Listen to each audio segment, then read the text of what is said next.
Well, hello everyone. My name is Lương Nguyễn Đức Hạnh, and I am going to tell you a story of my own, the story of the stretching point, why I choose to be knitted over being comfortable. Well, before I begin my story, I want to ask you two questions. The first question, how many of you are here today that want to go study abroad, driven by your own vision? Okay, well, the second question is a bit more difficult. So, how many of you are here today that want to go study abroad, that your parents want you to go study abroad, and wanting you to stay in a country where you were sent for studying forever, such as US, UK, or Australia? Well, it is a very common scenario. Families often send their children away to plant roots in a better place and never have to look back. My story began exactly like that. Even though I want to go study, initially I wanted to go study abroad, but I was squeezed into this rigid idea that success, meaning permanent residence in a country where you were sent for studying. Well, I choose to be different. I realized I was following a script that was given, a script that was written by fear and not by purpose. And so I choose to come back. I choose to return because my 80-year-old US mentor at one point told me something that changed my life. She told me, Vietnam will need someone like you, so you should go where you are needed. And of course, I follow her guidance. By late 2013, when my OPT was expiring, so let me clarify a little bit what is an OPT. An OPT is a legal paperwork that allowing international students to stay for an extra 12 months after their graduation if the student find a job that suits their major. Well, when my OPT was expiring, I was standing in the intersections. I faced the crossroads.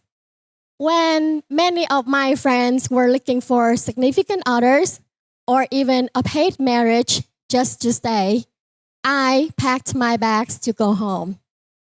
At that time, there was virtually no Vietnamese student who graduated high school in the US, earned a Bachelor of Science in nursing, had a nursing license, and had worked in a hospital in the US, chose to return home voluntarily. Well, this idea drove my family crazy. To them, I was throwing away a golden ticket.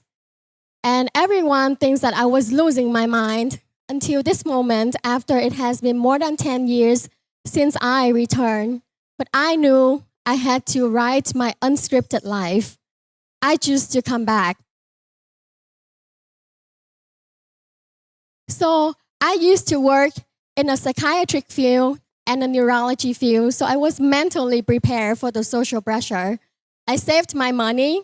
I sent them home to Vietnam to my mother earlier so that she knew I wouldn't be a financial burden to her or to anyone in the family. I even secured a job at NTTU just to know that I could survive, thanks to my 80-year-old US mentor as well. Well, my salary in the US was a vast ocean, but my salary in the Vietnamese at that moment was a tiny drop in comparison. But it was the stability and the security I needed to have to prove that I could survive. Okay, well, returning home was not a happily ever moment after. It was a journey of adaptation. So basically, I had to spend the first 3 years since 2013 to 2016 just to learn how to be a Vietnamese again. I didn't just work at the university.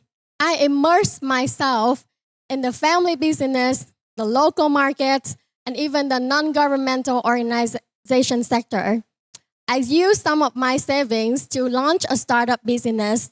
I was stretching my capabilities. I was trying to merge my US education into the complex reality in the Vietnamese market. By 2016, I was brave enough to use some of my savings to buy a concrete floor in this apartment complex. I'm very fortunate. I still live in it today. Well, by 2017, I welcomed our first daughter, and by 2018, I finished my master's degree from a university in Taiwan. Well, life is never full of roses. Even roses have thorns. The ultimate test came in 2019, the COVID pandemic. Well, as the whole world shut down, I was promoted to be the director of our family business. Well, now that I am old and mature enough, I think they did it on purpose. They set me up for it because it was the hardest time in our family business history. We are located in an area where there are 5 other businesses, and by the time the new normal arrived, the other 5 just disappeared. So why did we survive? We survived because I chose to move into the manufacture. I stay, we eat, we sleep, we work together with the team members. Well, I stay on the floor. I ran the operations, and I was trying to do everything I could to keep everyone's spirit up. Well, right before the social distancing hit, I've made another crazy decision. I started my doctorate of nursing in management. So you probably notice now that there is a trend in my life. Whenever things are more challenging, I chose to do something even more difficult. Well, to everyone, people say that during a crisis, you should play it safe and slow. But to me, according to my experience, crisis is the best time to stretch. So what have I achieved by being crazy? Well, for one, I haven't been fired yet. I got to live my life, choose to see the world, and not having to live my life in exile. So if you don't have enough money to travel the world, to explore different countries, find a job that pays you to do so. So since 2014, I have been able to travel to many places, learning new experience through many international collaborations and projects at the university. But more importantly, my work with Children Heartling have saved many lives. We have served more than 30,000 pediatric patients with congenital heart disease through our centers of excellence in Hanoi and Ho Chi Minh City. I use my US acquired nursing knowledge and my language skills to transfer and translate the necessary nursing knowledge between the West and the East. Well, we meet once virtually every month for the past 10 years and twice a year in person to ensure the care these children receive is world-class. Well, as a vice dean, I oversee approximately 4,000 nursing students. We have trained from very basic nursing level to now a master level and soon a doctoral program. I have seen our profession grow tremendously in the past 10 years compared to decades before. So now we are moving towards running our own doctoral program, and we are finally breaking the prejudice from society that nurses are just merely doctor slaves.